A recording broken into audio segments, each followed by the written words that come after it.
Assalamualaikum warahmatullahi wabarakatuh. Kali ini tutorial SIM RS Sharinahis akan mendemonstrasikan kegunaan menu gruper tarif inasi bijis yang tentunya sangat bermanfaat untuk kendali biaya dan kendali mutu saat pasien BPJS dirawat di rumah sakit Anda. Jadi dengan Sharinahis Anda tidak perlu lagi mereengineering diagnosa dan terapi saat pasien sudah pulang. Syaratnya, dalam 24 jam pertama pasien dirawat, sudah harus tegak diagnosa dan rencana tindakan atau terapinya. Dan diagnosa serta tindakan berdasarkan ICD-10 dan ICD-9 sudah diinput oleh DPJP atau MPP. Baiklah, mari kita coba pada satu kasus di sebuah rumah sakit. Pertama, kita bisa mengecek pelayanan di menu kasir atau keuangan. Kita lihat di menu rawat inap. Ada pasien yang sudah dirawat lebih dari 5 hari atau 6 hari. Ini pasien terlama. Saat ini sudah tanggal 17, pasien ini masuk tanggal 12. Kita cek ini kasusnya apa. Biayanya sudah mencapai 10.967.035. Luar biasa. Kita cek yang ditanggung BPJS ini sudah merah, artinya sudah melampaui plafon BPJS.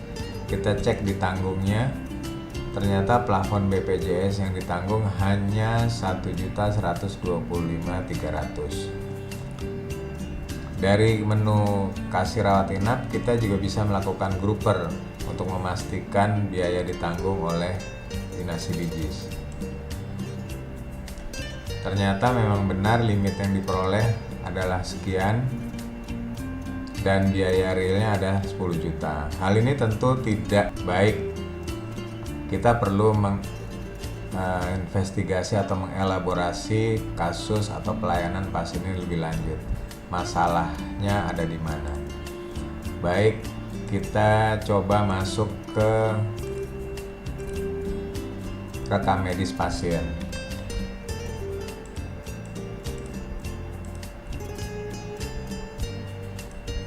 Kita cari, kita cek dulu pasien ini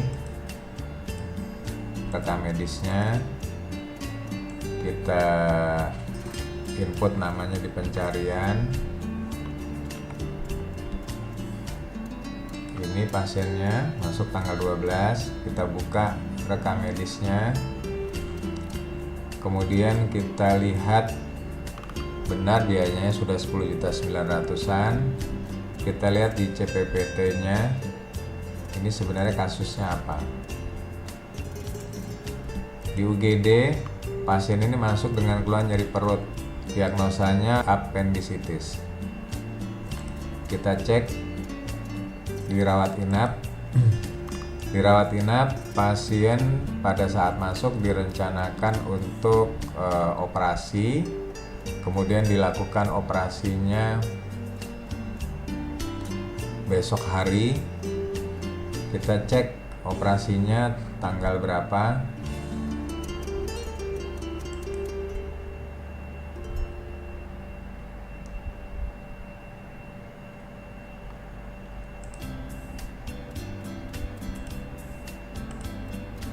Operasinya dilakukan tanggal 14, padahal pasien sudah masuk tanggal 12. Ini adalah salah satu bentuk inefisiensi di mana rencana tindakan tidak dilakukan maksimal 24 jam setelah pasien masuk. Kita kembali lagi ke CPPT. Ini diagnosanya adalah appendicitis infiltrat, kemudian dilakukan operasi. Sampai hari ini pasien masih dirawat, visit terakhir kemarin tanggal 16. tindakannya adalah laparotomi. Nah, kita cek di diagnosa, halaman diagnosa. Diagnosa berdasarkan ICD ternyata masih diagnosa UGD dan diagnosa post operasi. Diagnosa dimasukkan tanggal 12 oleh dokter UGD saat pasien masuk. Kemudian diagnosa post operasi dalam perawatan pada tanggal 16 oleh dokter DPJP-nya sebagai akut appendicitis dengan peritonitis umum. Nah, ini mungkin salah satu sebab bahwa diagnosa utamanya belum ditentukan yang mana. Ketika terjadi seperti ini, maka sistem akan memilih diagnosa utama, diagnosa yang pertama di input atau dimasukkan. Yang kedua, dokter DPJP atau perawat MPP belum menginput prosedur tindakan yang dilakukan pada pasien ini, sehingga hasil grupernya masih terlihat tidak tepat, 1.125.300. Sistem menganggap bahwa pasien ini tidak dilakukan tindakan medis, sehingga pasien ini hanya dianggap mengalami perawatan biasa, yaitu kelompok diagnosa nyeri abdomen dan gastroenteritis. Jadi dianggap nyeri dan diare saja. Nah, coba kita lakukan manuver sesuai dengan keadaan yang sebenarnya. Waktu pasien masuk, ini diagnosanya betul unspecified abdominal pain.